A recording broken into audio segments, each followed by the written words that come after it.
Welcome to the Free Range Podcast. I'm your host, Mike Livermore. This episode is sponsored by the Program on Law, Communities, and the Environment at the University of Virginia School of Law. With me today is Laura Candiotto, a professor of philosophy at the University of Pardubice in the Czech Republic. She has a relatively recent paper, Loving the Earth by Loving a Place, that is fascinating set of arguments in there. I thought that it would be a fun starting place for a conversation for the podcast. So thanks so much for joining me today, Laura. Hi, Mike. Thank you very much for having me here. I'm very happy to have this conversation with you today. Yeah, I'm looking forward to it. So, just maybe as a way into the paper, sometimes we talk casually, at least in the U.S., we use the term love in a pretty casual way, especially maybe when talking about nature. So, I might say that I love nature, or I love the outdoors, or that kind of thing. But in this paper, that's not really what you're talking about. So how do we distinguish the love that you're describing, loving a place in this paper, from, that more casual usage? Oh, yes, this is a crucial question. Yes, because when we say I love nature, I love going into the woods and stuff like that, can just mean that I enjoy doing these activities, right? Like in being outside. But I try to provide a philosophical conceptualization of love, also because I think that if we take love of nature just in this casual way, we cannot really appreciate the moral and political value that love of nature in particular, can have now, and how much love of nature can help us in tackling some of the more pressing issues that we are facing nowadays with the climate crisis or climate disaster, we can say. So in providing this philosophical conceptualization of love of nature, I start from the philosophical debate on the philosophy of love, and so that we have different accounts. So I start from the idea that love as care. So that it is not just, love, a feeling of enjoyment of doing or being with someone, but caring about this someone, meaning that really working for her well-being.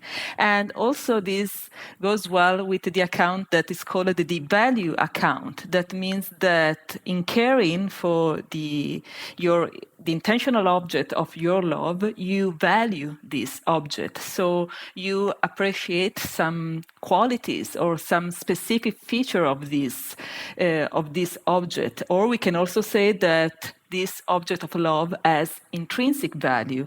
And then there is also another account that is the fusion account of love. And this account spells out the idea that when we love, we really want to be one with our beloved, so that we are looking for a fusion. And this fusion has been understood in different ways, but many times it has led to the idea that love is something universal, and so it is this idea of oneness with the other. So I started providing this map of this philosophical account of love, and from there I say that, well, I take a lot from the care and value account of love, but I challenge the fusion or the universal account of love, and in doing so, I develop my enactive account of love. So maybe this word is a bit technical, so maybe it could be useful to define it a bit. So with enaction is a specific model of mind and cognition that assumes that there is a continuity between life and mind. And this continuity is understood in terms of processes of sense making. So when an organism, a living organism, develops a perspective on something. This is still a bit too theoretical. What has to do with love? Well, in a paper I wrote with Hanne de Jager, we developed our enactive account of love, where we say that it is a process of participatory sense making, when two or more living beings are in processes of existential encounters, and through these encounters they build their perspective together. But still, I think that it is important that I say something more concrete for defining this kind of love, especially when we speak about love of nature. What does it mean to have this kind of existential engagement with nature, right? Is it possible to actively love nature, or could we just love other specific and unique human beings? So I don't know, Mike, if you wanted that I proceed in this way. So yes. you could, well, let's maybe pause for a second. Yeah. There's a lot on the table already. Yeah. But maybe just to, again, we're just getting our feet wet here. An initial question that that one might have with this project that you're engaged in is, what is the business of philosophy here? So, I could kind of imagine studying love, or studying people's relationship with the environment, the emotional relationship with the environment, say, from a psychological perspective, as a psychological phenomenon, or we might think about this love or the relationships with the environment as a sociological phenomenon that we could study using the tools from that field, or we could think kind of historically how the idea of love has changed over time, or how this concept or these ideas play out in different cultural contexts, kind of a historical perspective. So before we kind of dive more in depth into your arguments, which I do want to do, of course, is just maybe to set the stage by, getting your thoughts on what is the role for philosophy here, just as an initial question. Why are we turning to the tools of philosophy in order to engage with this phenomenon? Yes. So in this paper, I do at least three things, I would say. The first one is that really I'm working with language.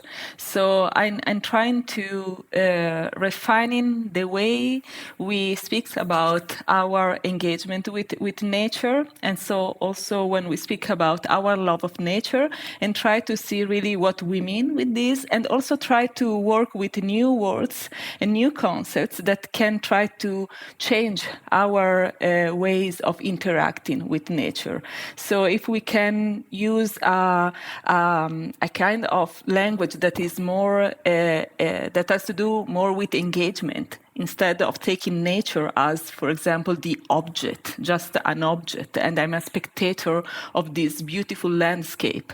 But nature is more like my interactive partner, and I can find new words to express this. We can say that working with language, we can also transform our perception and our practice in nature. So the first level is language. The second one that has to do with more practice-oriented kind of philosophy. So a kind of philosophy that is very much situated, contextualized, that has a bottom-up approach, and that wants to tackle some pressing issues of our days. And the third point is a conceptual work. So the idea that in order to work with language and also tackling these practical issues, philosophy can offer a consistent conceptual framework for thinking about them. And so when you do this conceptual work, you, of course, also engage with some objections, so you discuss other perspectives, and you show why your perspective is better than others, and you offer examples, and so on. So, but I would say that in this paper, I have this understanding of philosophy as a practice, as something that we do, and how we write also our paper, and what we aim for, what we want to try to tackle and change through our discourse, our transformation of our discourse about love of nature in this case. Right. So then, good. So that's a very interesting bit of background. I think it's very helpful for framing. So the idea is both, it sounds like, to understand how we're using these ideas or these words, or if there are concepts that are kind of floating around that are linked up to these words. And in some sense, kind of help to provide clarity about what we're talking about, or to just kind of it's housekeeping in some sense. It's to clarify how we're approaching the world, but also it's not only a descriptive project. It sounds like there's also embedded here is an ethical project where you have some commitments, or at least for purposes of this project, you're adopting some commitments. Say that our relationships to nature are out of whack, or we have a climate crisis, and there are kind of complex social, political, economic, and moral reasons behind that. And so part of the goal of the project is not simply to state a more cleaned up version of our current relationships to nature, but also to articulate a vision of what our relationship to nature could be that would, that you at least arguably think would kind of put us in a better position to realize our own kind of moral and ethical goals vis-a-vis our relationship to the environment. Yeah, indeed. Yes, there is this idea that philosophy has this ethical aim, or can have this ethical aim, but again, this ethical purpose is not framed within a universalistic account, like providing some principles or rules of action, but more it is an engaged ethics that is grounded in a process of transformation of the moral agent. And this has to do also with an ancient conceptualization of philosophy, because if we take, for example, the work by Pierre Hadot, a French scholar, who said that philosophy in the Greek time was an exercice spiritual, a spiritual exercise of transformation of our perception and action in the world. Actually, he say more the perception of the world, but then if we read this also along with some pragmatist tools, we can say also that to change how we live our daily life. So of course we can take philosophy in this way as a transformative experience, and this transformation has to do with an ethical transformation of self-betterment.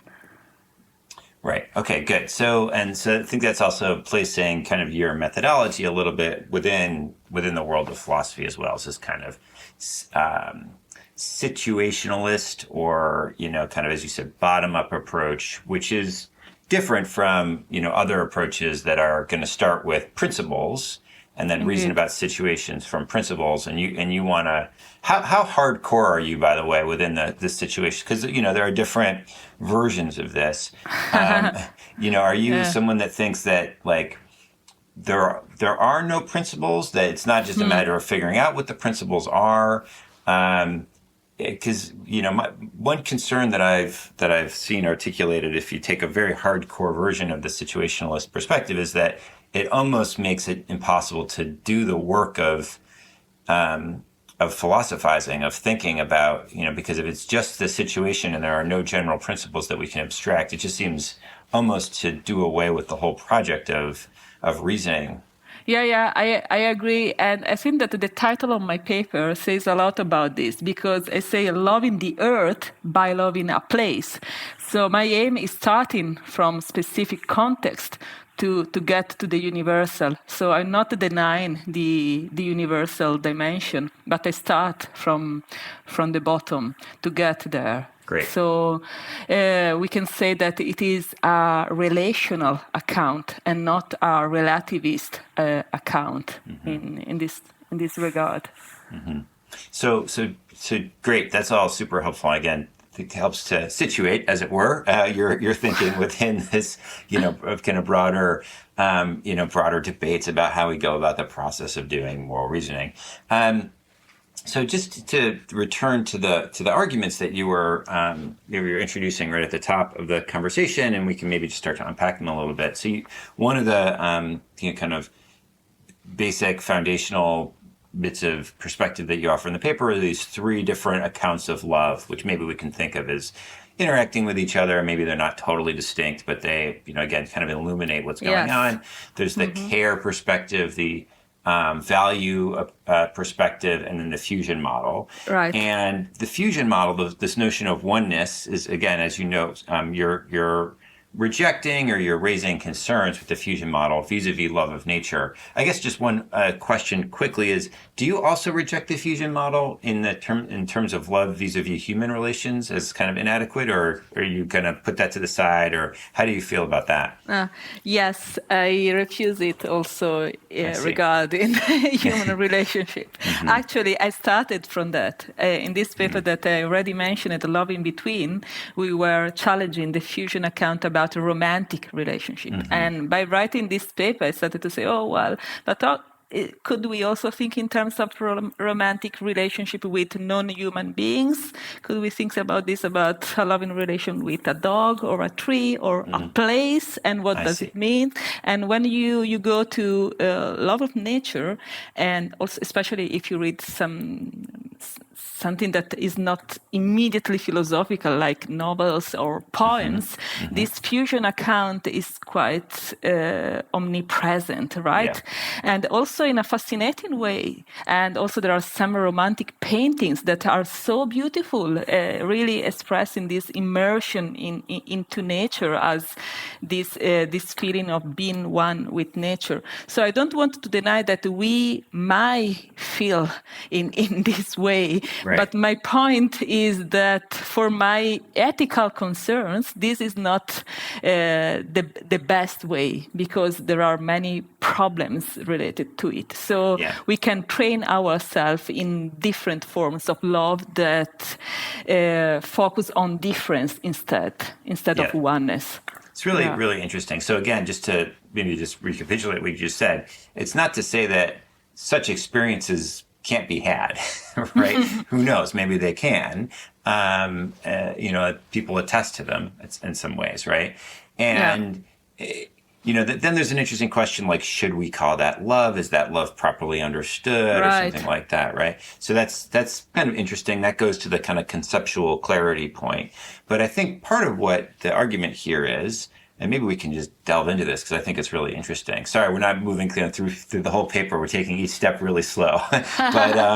But to what you just said is that that doesn't provide a good ethical basis for our relationships with nature. So let's unpack that a little bit, because I can imagine a counter argument. Somebody coming back and say, "What are you talking about? Like that feeling of oneness with nature and the dissolution of the boundary between self and other is like the most profound experience that you could have vis-a-vis the natural world, and it's a wonderful foundation for an environmental ethic.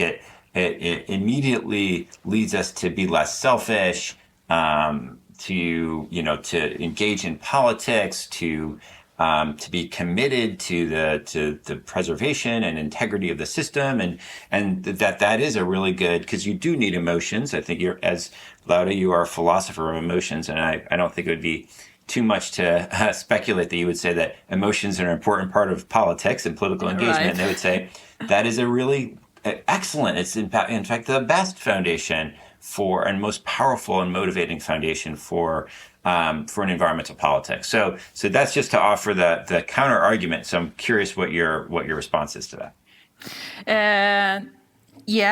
That we miss a lot if we start from oneness. And what we miss is the rich biodiversity and the otherness and the mystery that is implied by difference. But not only the mystery, really recognizing and acknowledging the uniqueness of the other. And this uniqueness is also in terms of radical difference. So the problem is that, we can value someone only if he is or she or it is like me. Not at all. We need to value he, she, or it exactly because it is or she or is totally different from me.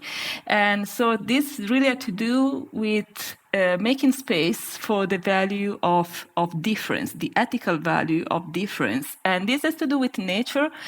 When we think of nature, like not just like, this environment, this surrounding, this landscape, but as this biodiversity diversity, or full of different living beings. And so also, if we have this perspective that is grounded on difference, we can also acknowledge many tensions and problems. So again, I do not just care about a beautiful landscape, and also this was one of the motives that we can find in many poems, So the value of a landscape is very often described in terms of the beauty of this place. The point is also, and especially now, carrying and valuing a place, especially because it is a mess and there are a lot of problems. It is a polluted river, and it is also our fault. Mostly it is our fault if it is a polluted river, right?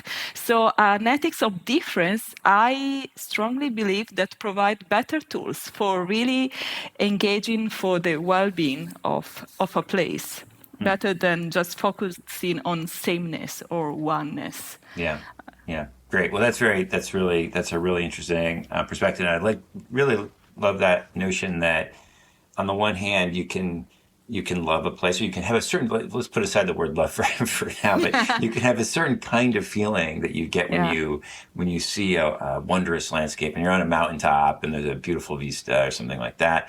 And you can have that emotional experience. And then there's another emotional experience that you have when you see a polluted river, and that can create different kinds of feelings, but maybe, thinking of that as love is one of them. There's a Pete Seeger song. So Pete Seeger is an American folk singer who is an important figure in kind of the history of U.S. Folk music. He was actually doing his thing back in, like the Depression and the aftermath of that. And then through the 60s and the 70s, he was kind of very active in the civil rights movement. And he was also an important figure in the early environmental movement in the U.S. And he has a song about the Hudson River, which, of course, is the river that borders New York City. It's called Sailing Up My Dirty River.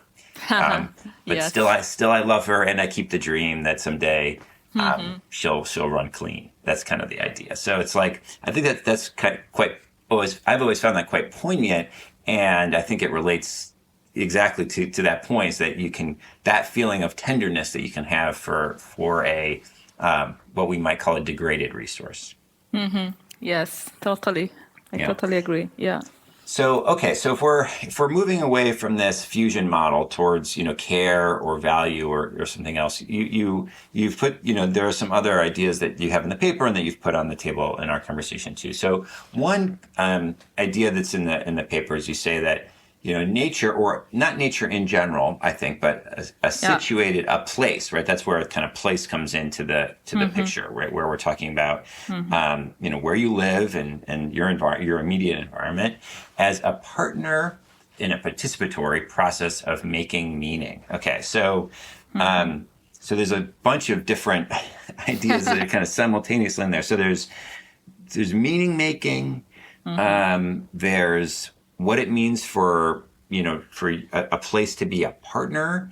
And then I guess that's related to the notion of like participation, joint participation in meaning making. So I wonder if you're using, so there's sense making, there's meaning making. Those are both ideas that are in the paper. Is there a difference between those things, or are we talking about the same thing? And then, and maybe also just what do we mean what do you mean when you're talking about the process of sense making or meaning making, and if those two things are different from each other? Yeah. So basically, I mean that there is not a I and a you that are already constituted, so that they are just two objects, two substances that are already made, are there, and at some point they meet.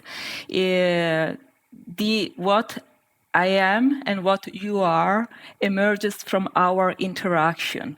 And this is the case also with a place. So we can speak in terms of niche creation. So the process in which an environment starts to become my place in replying to my needs. And I can also reply to the needs of this place. So there are interactions in between. And this interaction are conceptualized as a process of making sense, or creating a meaning, so a field of significance. And why meaning? Because in this process of niche creation, I'm trying to reply to my existential needs.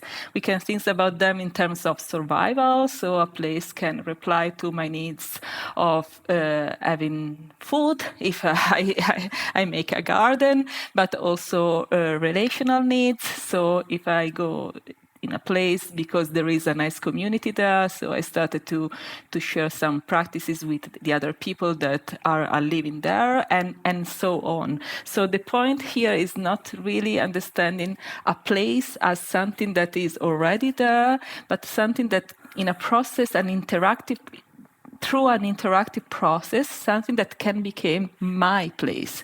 But also in this process, I'm going to change. And that's why I use this concept of becoming native at the ground of my conceptualization.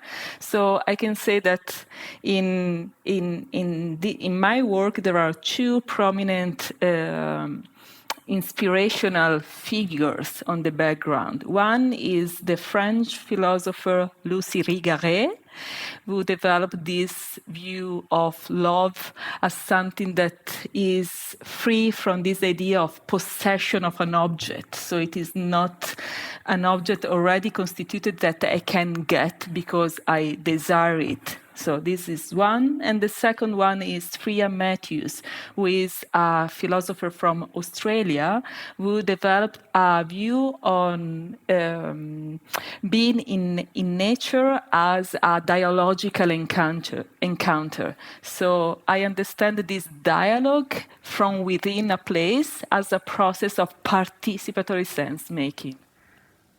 Right. Okay, great. So there's again a bunch of interesting things happening here simultaneously. So one is again this notion of sense making and participatory sense making. So I think some folks might think of sense making or meaning making as having a semantic element to it, right? It's like, just conceptual kind of element to it. But what it sounds like what you're talking about is maybe something different. Again, you can welcome your correction. So then the idea being that what's happening is this kind of recursive process where a person, a human being, is their sense of self-identity and how they understand the world in both perhaps a semantic sense, but also in an emotional sense, or just how sense is embedded in their daily practices. Right. I would say that more fundamentally as a non-ontopoetic process. Yeah. We could use this word, right?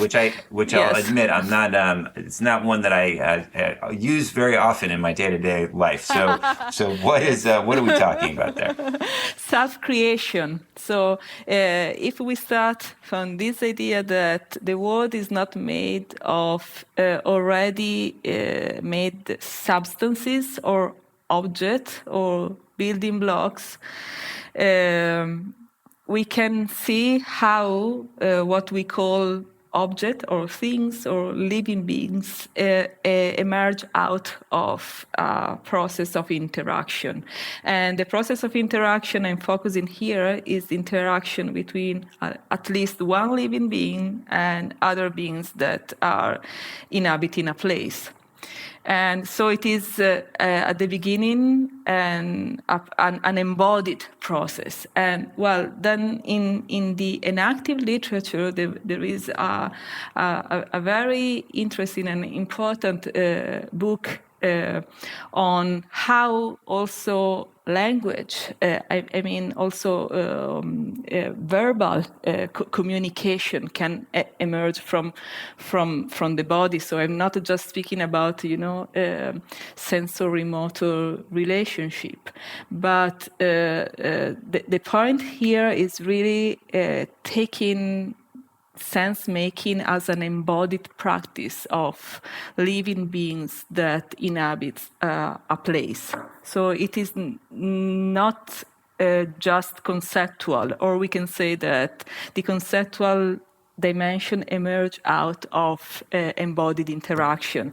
So this is the starting point of the enactive approach of cognition.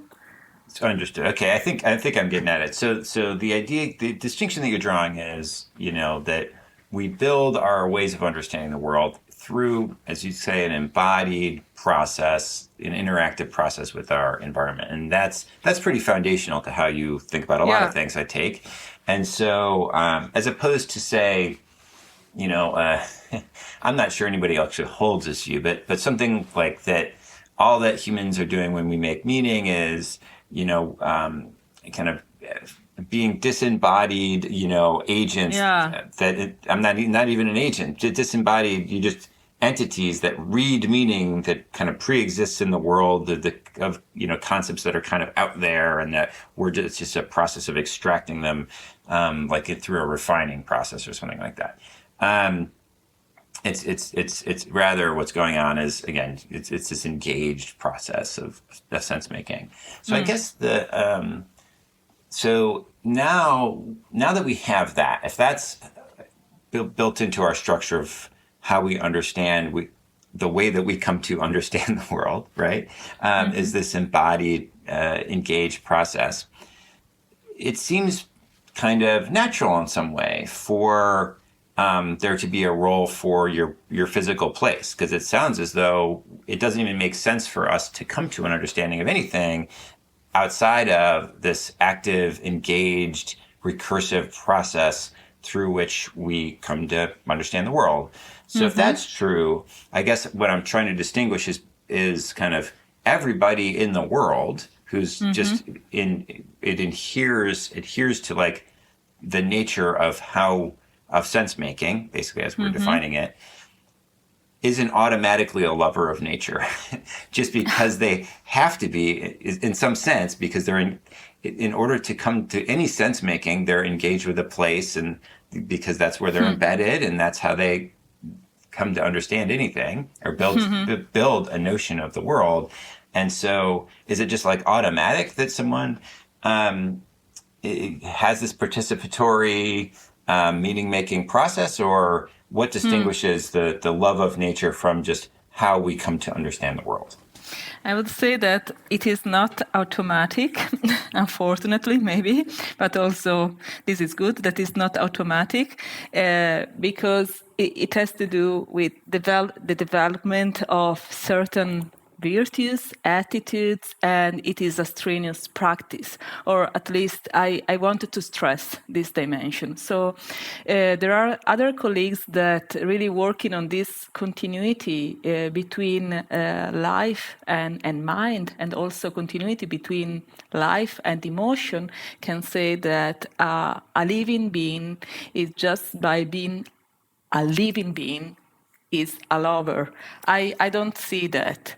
I think that love is something that should be nourished. So we can say that maybe we have a basic attachment to our place, right? But this could be also very narcissistic or egotistical. Also, when I was defining this relationship, when I say this is my place, but this my place can be very much self-centered, and this is not love, because love also needs the perspective that is other-oriented.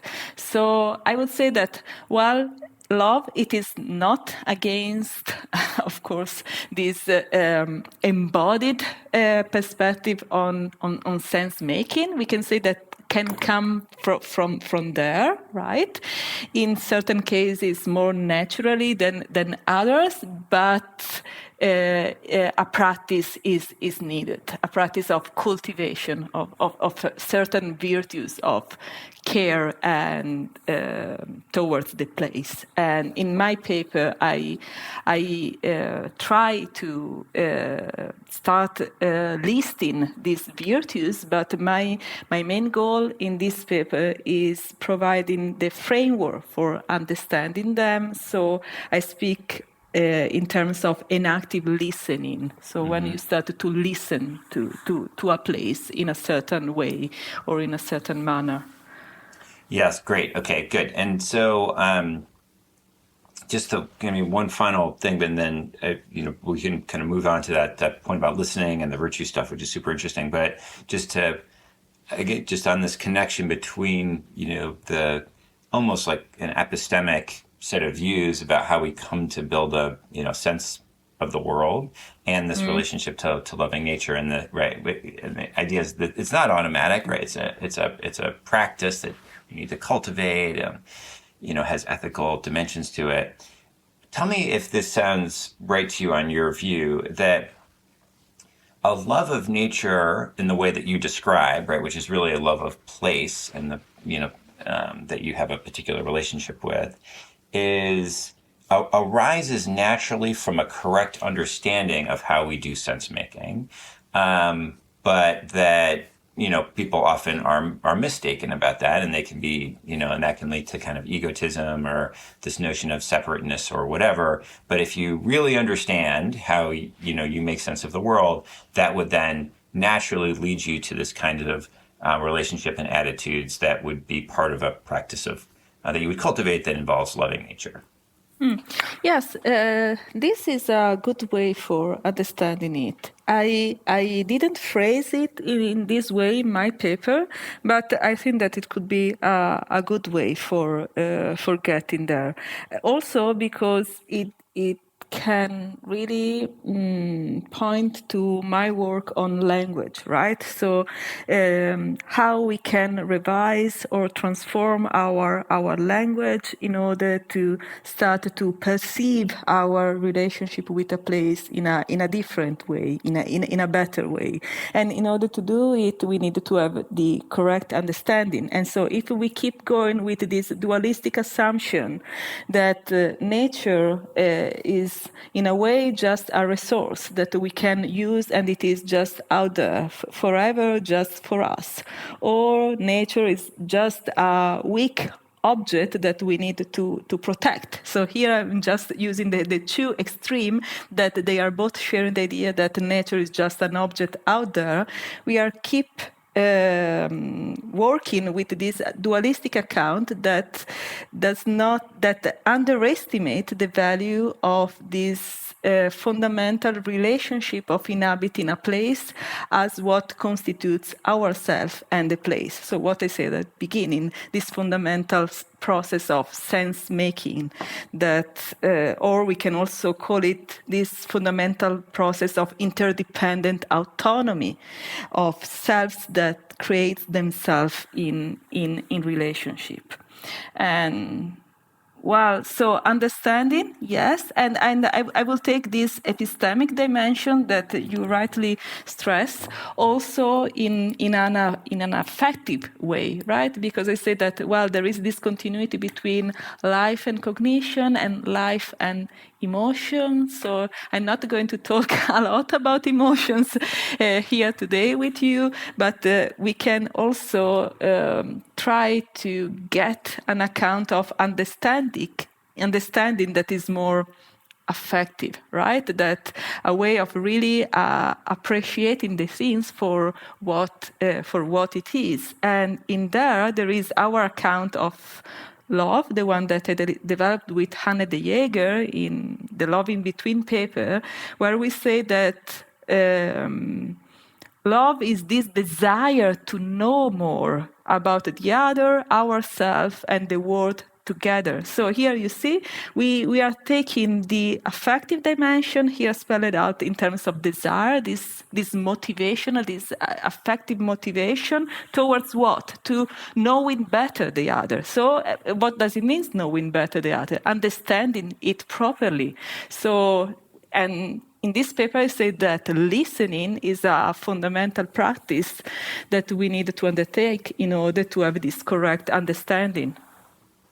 Right. So one of the things, this is another really interesting move in the paper, that, there's a relationship between loving, listening, and I think learning. Those were the things that I kind of came away with. And listening I took to be understood kind of metaphorically. You mean like attending to, not necessarily like using your ears, right? But yeah, right. And so this is really interesting. To me, that struck me as arising very naturally from the thread of your argument. So if we're thinking about being situated, respecting difference, right, as kind of difference is an important foundation for love rather than this notion of unity or oneness. And then, if you really, do love something, then you want to learn about it, and that involves a practice of attention. One of the things that I think is another very closely related move in the paper that I think is maybe more controversial, and again, I'd be very, I'm curious to hear your thoughts on it and explore, is this notion that not only does it make sense for us to listen to or attend to our place, but our place listens to us too. that it's a mutual relationship. Yeah. My father used to say when we were kids, don't love anything that can't love you back. And he kind of meant that with respect to like stuff, like don't become overly materialistic. He was actually, I'm not sure he followed that advice, but that was the idea. Don't care too much about objects in your world. And so the question that is related to this is, can nature love us back? And kind of and you work with some of these, you don't say it exactly that way, but you talk about, you raise this question, like the notion of having community with a tree. And you ask, is that just a solipsistic fantasy? And your answer is no. But, when I saw that, I was like, well, it's a worthwhile question, right? Are we just imagining this stuff? Or are we just again, like rather than listening and really coming to understand the thing for what it is, we're like projecting or anthropomorphizing or whatever.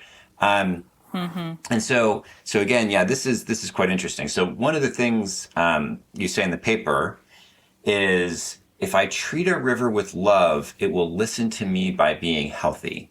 And so that struck me as a pretty concrete notion of what it means to how you're using that term "listen" in this kind of mutualistic way vis-a-vis non-human systems. And so what is it? In what sense is that listening, I guess? That's, I guess, what I mean. So the river is going to respond to my behavior, right? So, and to not just my behavior, but the behavior of people around me, right? So if to take the Hudson River, for example, the Hudson River listened to New York City and New York City policies by being very polluted for a long time.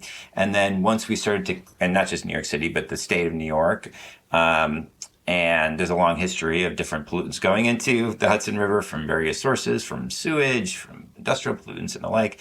And then we started to clean up the environment and have a different attitude. And we acted differently. We started to treat our sewage before dumping it into the river. We started to reduce and ban some of the industrial compounds that had been causing a lot of pollution in the Hudson River. And we even started to clean it up. We started to do all things, build parks along the riverside and whatnot. And then the river had made an amazing recovery. It's much less polluted and it's a much safer place. So, but that strikes me as a little bit different than listening, at least as I normally think of the term listening. It's kind of responding for sure. It's changing. There's a relationship between what I do. There's feedbacks between what humans do and what is going on with the river. So I guess the question is, what's the value or what's the meaning of using the term listening in that context, and is that what do we get out of using that word to describe what's going on in that situation? Well, this is an amazing question, and I think that I needed to write another paper to reply to it and think a lot for properly provide an answer. But yes, you really got to my point when you stressed the ethical value of really acknowledging that our behaviors has not just an impact on the object of our behavior, but the object replies to us. But you say, oh, well, but maybe we can understand this in terms of feedbacks or, consequences of our actions. Is the place really listening to me? So, of course, here the point is really try to understand listening, not just listening through the ears, but not only metaphorical, and this has been also this objection has been addressed also by some of my commentators, because this paper has been published along some 10 peer commentaries from colleagues, and some really asked this question. So I don't want neither to say, oh well, but listening here is just metaphorical, right? For me, it's important keeping listening for stressing the embodied dimension, right?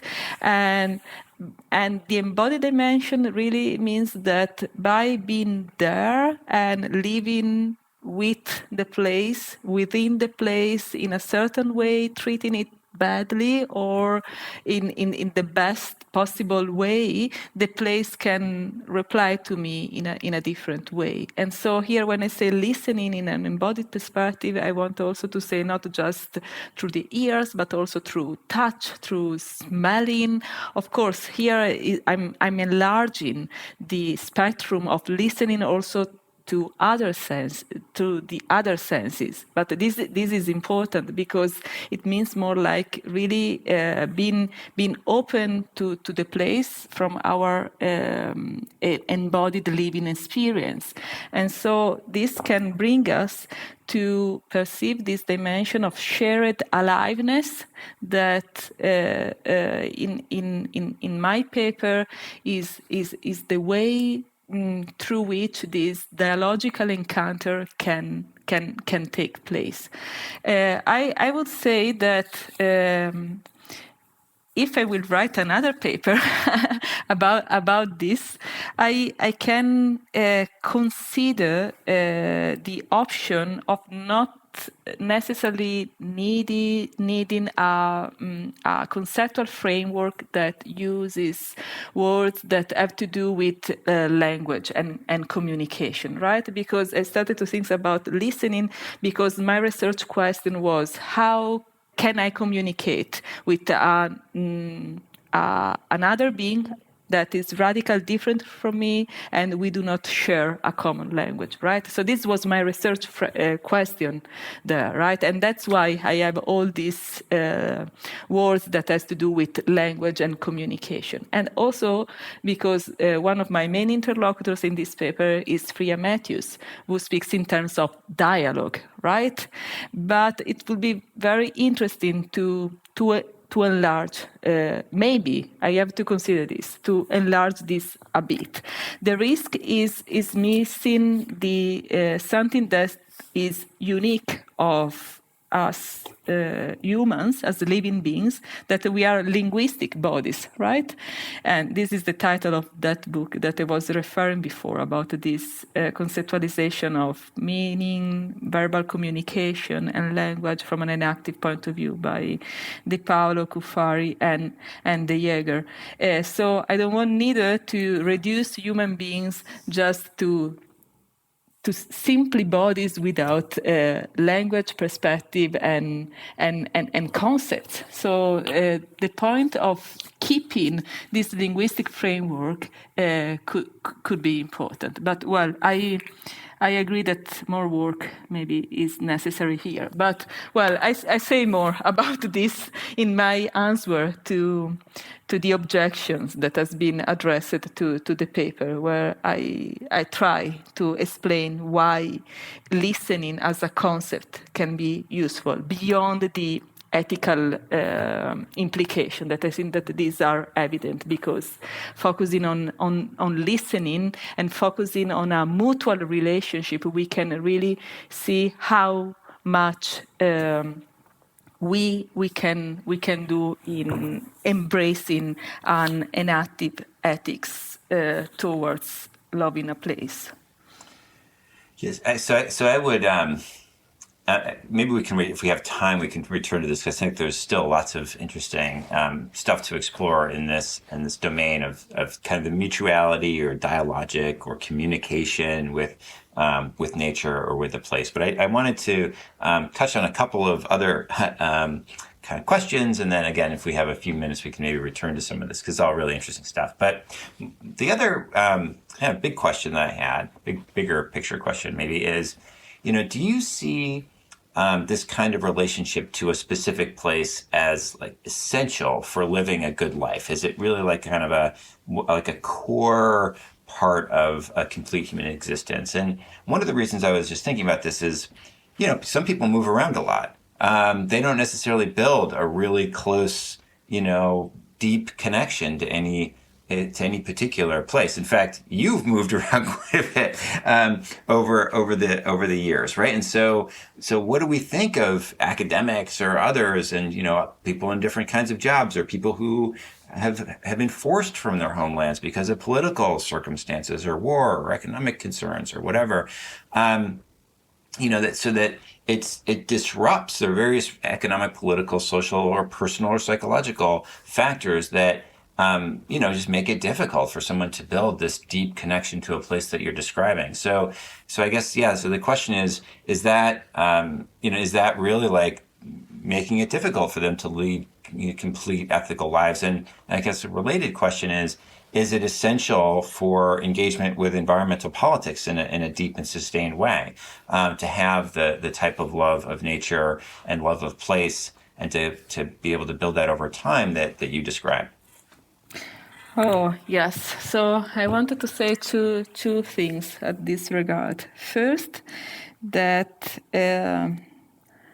love in a place should not be a privilege. And as we know, unfortunately, many people have been banished by their place for different reasons, political reasons, wars, migrations, economical crises, etc. And so we could say that there is a kind of structural violence, and that if we say that, well, loving a place is a crucial activity in order to have a better life, in order to develop in your listening skills, learning to love, etc. So this is terrible. And so we could also say that in certain situations, we academics that are forced, not if we choose to, that are forced to moving around for having a job, we are under the pressure of a very poisonous violence. In a way, we can reply in this way. But I want also to say that focusing on loving a place, so this situated account of love of nature, does not mean that you don't travel anymore, so that you just live in your place, because this also would be extremely problematic, because you could start to develop a very narrow mind, not appreciating different places, etc., etc. So the point would be to allow yourself enough time to start loving also new places. And maybe you can do it if you had the chance, at least for a while, of spending a good amount of time in a place, and also building certain relationships also with other environmental activists, etc. And then when you start to travel around, so you can try to do the same in these different places, even if you are going to live there just for a year or two. So I would reply with these two answers. And also, I would like to add these things, that now we are going also to inhabit virtual places. And also these are important in terms of building relationships, for doing something good for the environment, right? So we can also think about a network of people who have this kind of relationship with their places, that although they had to live, they can keep nurture the relationship to that place, to these grassroots movements, for example, and also create connections with people who are working in the same or similar or even different manner in a different country, etc. So I think that in a way, I wanted to stress that there is a dimension of structural violence in this constant need of moving, or when in the academic jobs, or also for other reasons, as they say at the beginning, but also that it is possible to love a place also if you do not commit to this specific place for all your entire life. And this is also important because allows the person to do not just be bounded to that specific place, that this could be also very problematic because can become a form of too strong attachment, but starting to love different places. So how this love of a place can extend and expand towards other places that are recognized in their uniqueness. So you started to care for them as well. And this also can help in this process of moving towards the love of the earth and not just the love of my tiny little garden, right? So thinking in this way, we can also see the bright side of moving around, that you have the opportunity of loving new places and so loving more places. The point is that from this plurality, you don't miss the individual and the specificity of the places, right? But you can keep the differences, just extending the number. So we should love a place, but we don't have to be monogamists. We can, yes, we can speak in this way. Yeah, indeed. we can kind of be a little bit promiscuous in how we love places. So you mentioned this, but I think I wanted to highlight it because I thought it was a really interesting other argument in the paper, or a kind of consequence of the argument in the paper, is how you build up these, it's fair to say, emotional connections that people have to places, or these particular relations they have with specific places, into something that looks like an environmental movement that is actually able to accomplish broad political change. Because, of course, as you just noted, if we're all just focused on protecting our own little gardens, that's not really, doesn't at first blush seem like a good foundation for political action. But as you argue in the paper, and as you noted, if your love of your specific place also creates the opportunity to understand the bonds that others have with their places, and to build in a kind of a networked fashion, everyone starting with their situated kind of experience and relationship with a place or places, that creates a sense of common understanding, and that then can be, serve as a again, kind of a foundation for a broader collective movement. So that definitely strikes me as really interesting. I mean, I wondered, we're kind of getting to the end of our time, but there's an old kind of oldish expression, think globally, act locally, and it sounds like you would you reverse that and say think locally, act globally, or love locally, engage in politics globally? Like, what are your kind of culminating thoughts on how, given that so many of the environmental challenges that we face now are truly global in scope, climate change, plastics pollution, problems with the oceans, there's just a really vast number, this generation's and the subsequent generations' environmental tasks are really global. How do we, what is the relationship between the global and the local in your framework? Wow, I really like how you phrase it. I can also maybe rephrase it again and say, by loving locally, you can act globally. So I really like this, that the final point is not just love your place, right? So you start from there, and but it is not just as a mean, if you want, for a better and bigger end. It is just because it is what you can do, actually, right? Because you can work from where you are. And I'm saying this because I noticed that some of the environmental despair or anxiety or grief arise exactly from the idea that the problems are too big and too far and too global, and so I cannot do anything to change it. And so what I wanted also to show with this paper is that we can do something, and it is in our power, and what we can do is loving our place, but not stopping there, but by correctly understanding our place, listening to it, and so loving it, we can act for the earth in a participatory manner.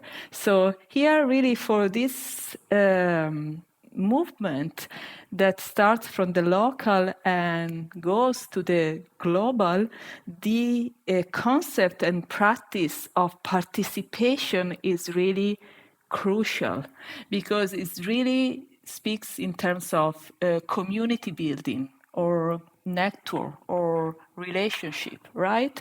And so we can also say that you can start to build your relationships in the place you inhabit, and you start to extend this a bit more, and started to create knots with other people who are doing the same in their place. So, but this is not something that happens automatically. Again, I don't believe automatism very much. I am a responsibilist, so I think that we need to do things because we care, and so we put effort. And so there are strenuous practices, and if you want also little actions that would require time. So, criticism to my view could be, oh, well, but this is very interesting and nice, blah, blah, blah, but we need an answer right now. We don't have time anymore. So maybe it's better to just go for some universal regulation or rules, because we don't have time for this movement. Well, I don't reply to this objection in this paper. On the opposite, I try to show the benefits that can arise from my proposal. Great. Okay. Well, it's a really fascinating set of ideas, and I think this link between this notion of our connections to our place and where we live, and these emotional connections that we have, and the scale of global problems that we face on many environmental issues is a fascinating one. You really have offered a super interesting perspective on this set of questions, and so I appreciate the work you've put into thinking about all this stuff, and the chance to chat with you today about it, Laura. Thank you, Mike. Really, thank you very much, because you, as always, made me think a lot. So I have already some new ideas that I want to develop, and also some objections to reply. And, well, there is work to be done. Great. Well, that's always a good end for a conversation, is future work. Yes. Thank you, Mike.